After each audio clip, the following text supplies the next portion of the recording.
Maestros, buenas tardes. Miren, quiero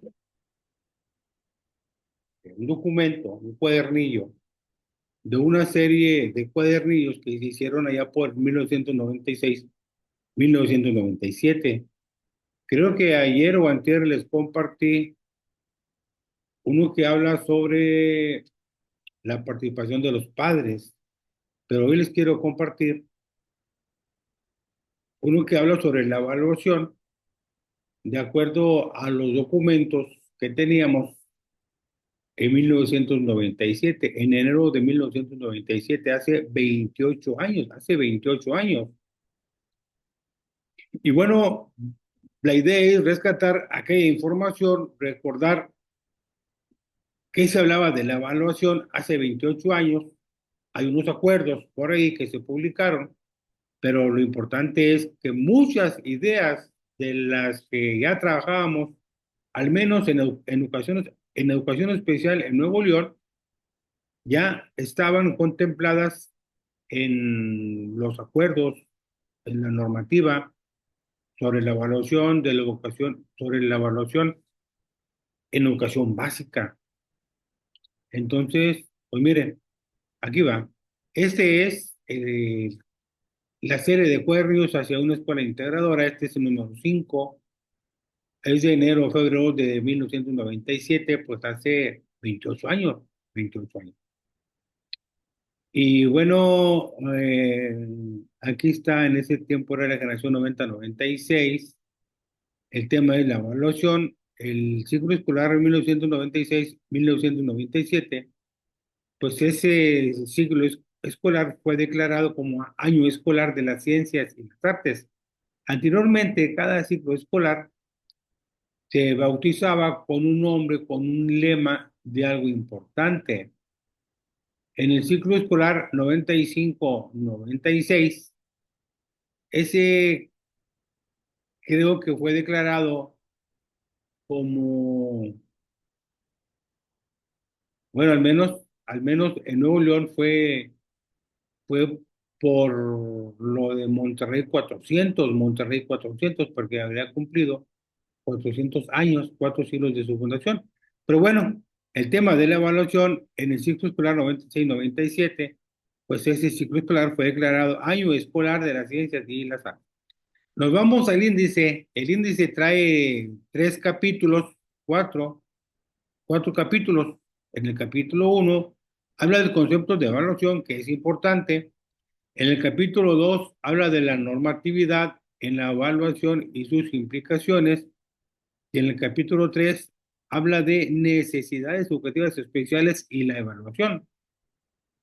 Entonces, nos vamos al capítulo 1, no vamos a leer todo el documento, sí algunas ideas importantes.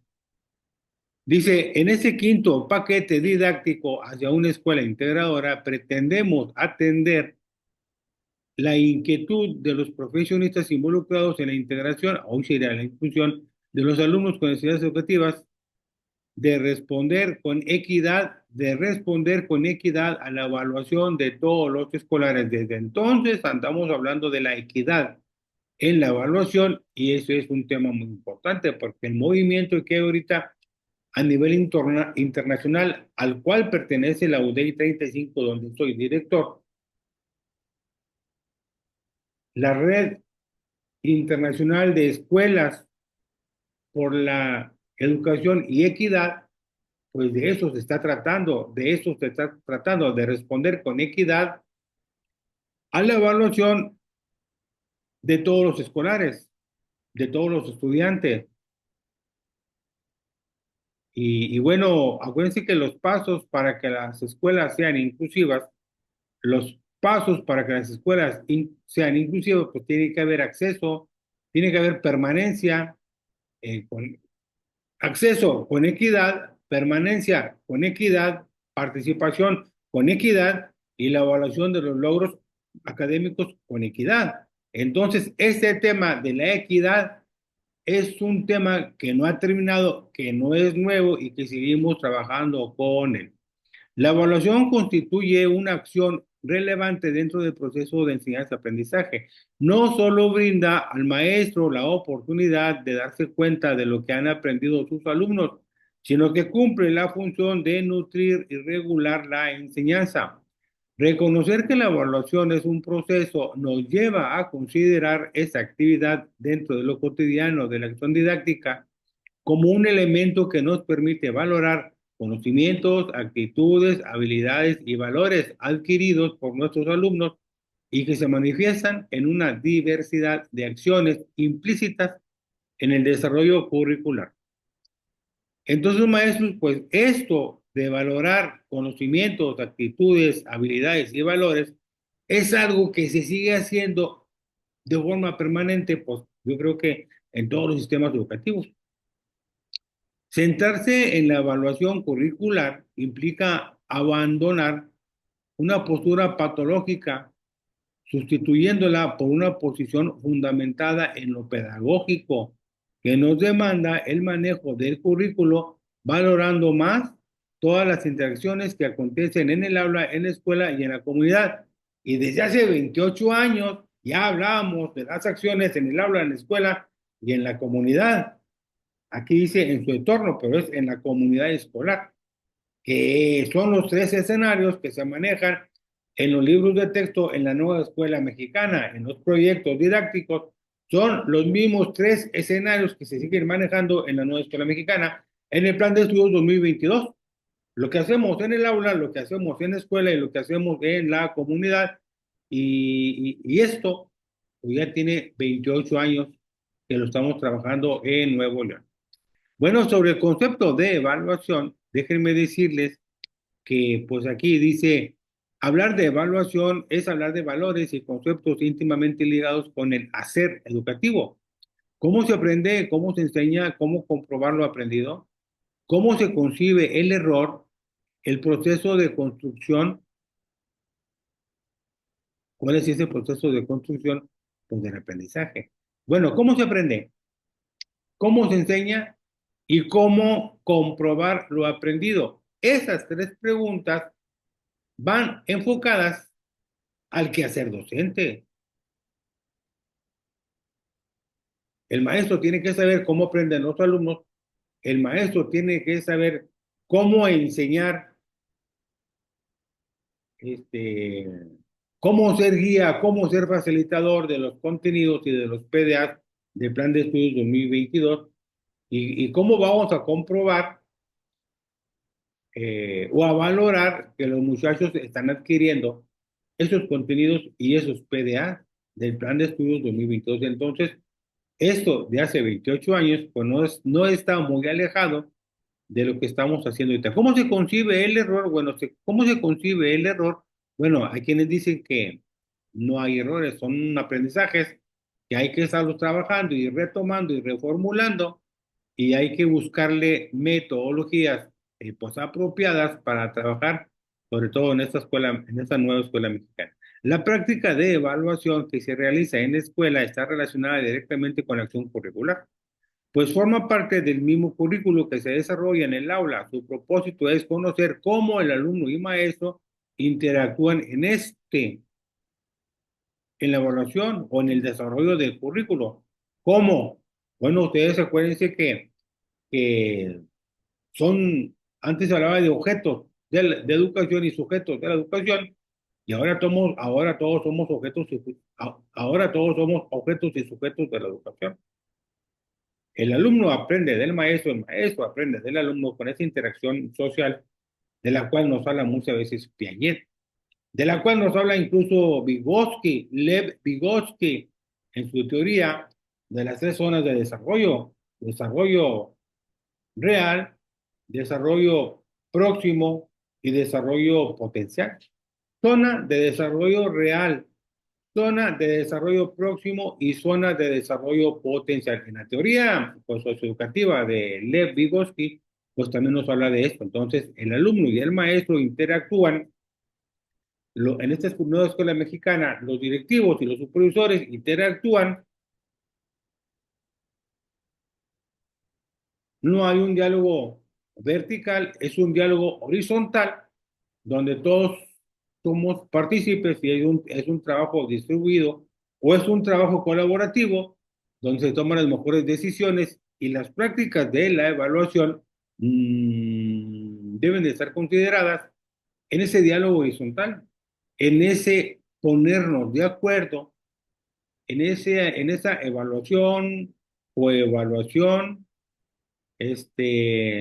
lo que revisamos en la evaluación formativa de los alumnos de secundaria, que ellos también tienen que formar parte de su evaluación, tienen que compartir por lo que han aprendido, lo que les gustaría aprender, eh, y todo lo que se relacione con la evaluación. Dice, la función del maestro es determinante, ya que su acción en la evaluación, la función del maestro es determinante, ya que su acción continúa lo repito, la función del maestro es determinante, ya que su acción continua convierte la evaluación en un proceso transformándola en una estrategia o fuente de aprendizaje, tanto para el maestro como para el alumno. Entonces, desde hace 28 años, esa parte del aprendizaje del alumno con el maestro y del maestro con el alumno, que es algo que viene también en la teoría porque en el ideario de Pablo Freire, eh, en la mayoría de sus textos, pues hablan de esta relación. Considerar que la evaluación no solo sirve para clasificar o etiquetar, ya sea a través de una asignación numérica, categoría o nivel determinado, así como pretender que la aplicación de un instrumento o prueba sea suficiente o la única forma de evaluar es reducir la acción educativa. Pero hay que considerar todo lo que nos dice la evaluación formativa. Acá nos lo dicen de una manera en la nueva escuela mexicana, pero aquí nos está diciendo también que hay que considerar que la evaluación no solo sirve para clasificar o etiquetar o dar un número para promover. La evaluación va más allá que asignar un número. Entonces, pues si el docente toma como punto de partida de la evaluación el conocimiento del alumno, hay que ver cuáles son los aprendizajes previos de los alumnos, sus posibilidades, sus necesidades, el programa del nivel de grado y el contexto de enseñanza-aprendizaje. Otra vez, aquí habla de los puntos de la nueva escuela mexicana. Hay que ver de dónde partimos con los alumnos, cuáles son sus aprendizajes previos, cuáles son sus posibilidades y cuáles son sus necesidades. Aquí es donde dice cuáles son sus necesidades, pues es un tema muy amplio porque hay que ver cuáles son las necesidades educativas de los alumnos y de cada uno de los alumnos. Y eso pues está en el plan de estudios 2022. Hay que revisar el programa de nivel. Aquí sería el programa sintético y los programas analíticos de grado. Y hay que revisar el contexto de enseñanza-aprendizaje, que es la escuela, el aula y la familia. Y aquí se refiere a los tres escenarios que se plantean en la nueva escuela mexicana, en un libro de texto gratuito y en las seis fases, la fase inicial, que es la uno, la fase preescolar, que es la fase 2, la fase 3, que es primero y segundo, la fase 4, que es quinto y cuarto, tercero y cuarto de la fase 5, que es quinto y sexto, y la fase 6, que es primero y segundo, tercero de secundaria. Entonces, esto que estamos revisando de la evaluación desde hace 28 años, pues viene contemplado también en la nueva escuela mexicana. Hay que saber cómo están los conocimientos de los alumnos, vamos a ver aquí los contenidos y los PDAs, cómo andan, hay que ver cuáles son sus posibilidades para lograrlos, cuáles son sus necesidades, que ese concepto de necesidades pues, es muy amplio, y vamos a revisar cuál es el programa de nivel, de grado y el contexto de enseñanza-aprendizaje, o sea, vamos a territorializar pues esa planeación didáctica. Y no es nuevo, maestro, y no es nuevo, o no es muy diferente a lo que se está planteando en la nueva escuela mexicana. Miren, aquí dice, la evaluación implica prever un conjunto de acciones educativas que le permitan generar sus funciones. Y aquí viene adecuar el proceso de enseñanza-aprendizaje para responder a las necesidades educativas de todos los alumnos. Hay que conocer los logros y dificultades del alumno y hasta qué punto ha logrado hacer suyos los propósitos educativos, cómo ha adquirido esos PDAs y esos contenidos. La orientación en el proyecto educativo de cada aula, fíjense, ya nos habla aquí del proyecto educativo de cada aula, se ve reflejada en la forma de evaluar. Aquí ya nos habla del proyecto educativo de cada aula, algo que nos están pidiendo en la nuestra mexicana como un programa analítico para todo un ciclo escolar. De maestro, de este grupo, para ese ciclo escolar o bien el de toda la escuela. Y aquí, bueno, pues hay que orientar a los alumnos y sus procesos sobre el currículo y sus contextos. Aquí sería sobre el programa sintético, programa analítico y aula, escuela y comunidad. Y bueno, y, la acción, y al maestro y su acción, al maestro y su acción. Modalidades en el proceso de evaluación. En esto de modalidades del proceso de evaluación, aquí nos hablaba antes de una evaluación inicial, una evaluación formativa y la evaluación sumativa. Bueno, aquí retomo yo la evaluación formativa porque es un tema que ya estaba desde hace 28 años y ahora lo estamos volviendo a tomar. Ahora tenemos evaluación, tres procesos de evaluación. Hay una evaluación diagnóstica y luego se termina el primer periodo, allá por noviembre hay una evaluación. Y luego se termina el segundo periodo, allá por marzo hay otra evaluación. Y luego se termina el otro periodo, allá por junio y hay otra evaluación. Hay tres momentos de evaluación en el proceso educativo en cada ciclo escolar, para todos los alumnos, para todos los grados, para educación básica, pero antes estaba inicial, formativa y sumativa. Y bueno, pues de alguna manera tiene alguna relación. Aquí viene la evaluación inicial, que es, y luego viene la evaluación formativa. Eh, Vamos a ver si ya llego a la evaluación formativa. Por aquí está. Ah, me la pasé. A ver, ¿dónde está la evaluación formativa? Aquí está, pero ¿dónde está por aquí? Aquí está. Entonces tenemos tenemos la evaluación inicial, inicial, tenemos la evaluación formativa, aquí está. Dice que es donde descansa la mayor parte del proceso de evaluación. La práctica diaria está vinculada con esta acción. Desde que iniciamos una clase pretendemos un propósito. Si lo logramos o si se nos dificulta, se refleja en nuestro hacer cotidiano, propiciando una retroalimentación que orienta el proceso de enseñanza-aprendizaje, orienta el proceso de enseñanza-aprendizaje, haciéndonos continuar, cambiar o detener nuestro andar. Esta práctica, lo de la evaluación formativa, que para algunos se da de manera consciente y para otros tal vez inconsciente, es una tendencia generalizada que los maestros utilizan en mayor o menor grado, pero siempre estamos hablando de la evaluación formativa, porque la evaluación formativa se tiene que observar en todos los alumnos, en todo su proceso formativo, en todo su proceso formativo. Y el proceso formativo de los alumnos en la nueva escuela mexicana es de los 0 a los 23 años, de los 0 a los 23 años.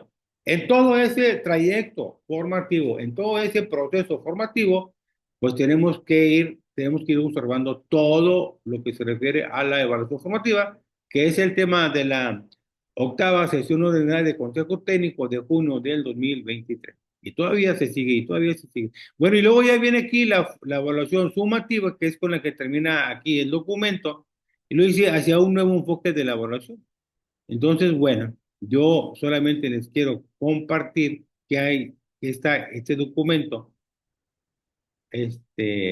sobre los enfoques de la evaluación formativa. Aquí nos dice en la página 15, dice, enfoques de la evaluación educativa.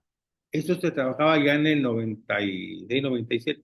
Lo más importante es conocer las causas y etiologías que originan sus dificultades. Bueno, ahora hay que conocer las necesidades educativas, que es lo mismo que se está trabajando ahorita. Antes, el origen de las dificultades residía en el alumno. Bueno, ahorita no. Las necesidades educativas se identifican en el proceso interactivo. En el proceso interactivo, alumno, situación de enseñanza-aprendizaje. En el proceso interactivo,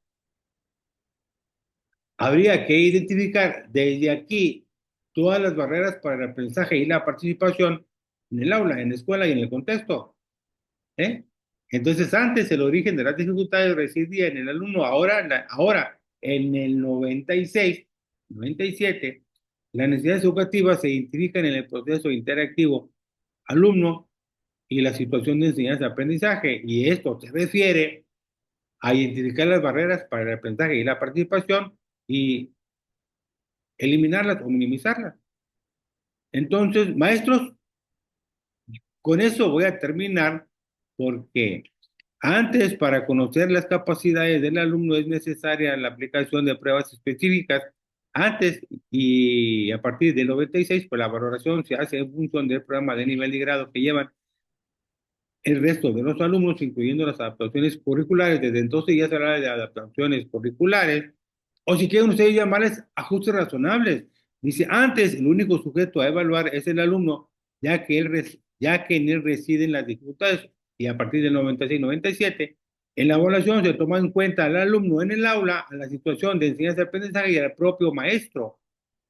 Antes la evaluación era para detectar el grado de retraso o dificultad del alumno para hacer una etiqueta. Y ahora, en el 96, la evaluación se hace para que a partir de reconocimiento y análisis de las necesidades educativas de los alumnos se ofrezca una respuesta educativa acorde a ellas. ¿Y qué significa las necesidades educativas de los alumnos? Bueno, pues identificar todas aquellas barreras para el aprendizaje y la participación que existen en el aula, en la escuela y en su familia. Antes era necesario sacar del aula al alumno para evaluarlo, y a partir del 96 en adelante, bueno, después, como en el 94 fue la declaración de Salamanca en España, el 94 fue el Congreso de Huatulco en Oaxaca, en el 94 nacieron las USAER y los Centros de Atención Múltiple, los CAMP, y a partir de ese movimiento, la evaluación del alumno se hace en su aula, tomando en cuenta las diversas situaciones de enseñanza, aprendizaje con sus mismos compañeros. Y hay más información. Y luego sigue el capítulo 2 de la normatividad que se manejaba en ese tiempo, la Ley General de Educación, en donde hacía mención sobre la evaluación, algunos artículos más de otros documentos. Y bueno, la Ley General de Educación le daba a la evaluación el sustento legal, además de posibilitar la unidad nacional, cuidando de que se cumplan los fines previstos en la política educativa en cualquier entidad, estableciendo para ello los criterios normativos. Y bueno, había un acuerdo 200, ¿se acuerdan? Había un acuerdo 200 de evaluación, porque creo que aparte del acuerdo 200 de evaluación, o no sé si aparte eran 200 días de clase, no recuerdo muy bien, pero bueno, este es el tema de la evaluación que se manejaba. En aquel tiempo que se manejaba, en aquel tiempo, y que no está muy lejos, no está muy lejos, a 28 años de este documento, no está muy lejos de lo que se está trabajando en el plan de estudios 2022 en la nueva escuela mexicana con el tema de la evaluación formativa, con el tema de la evaluación formativa.